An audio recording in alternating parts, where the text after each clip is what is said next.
Mira, mira hacia atrás. Mira todos esos obstáculos que ya has derrotado. Solo mira cuánto creciste. No te detengas. Cuando tú te tropieces y caigas, levántate.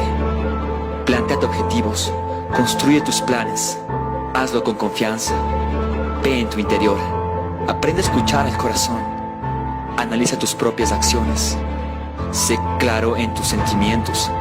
No permitas que los celos y el orgullo vivan en tu corazón y en tu mente. Mira hacia un lado. Ayuda a aquel que necesita de ti.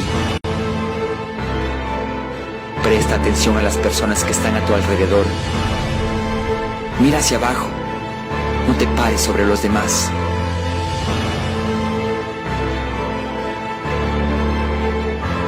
Mira la cima. Ahí es donde tú debes estar.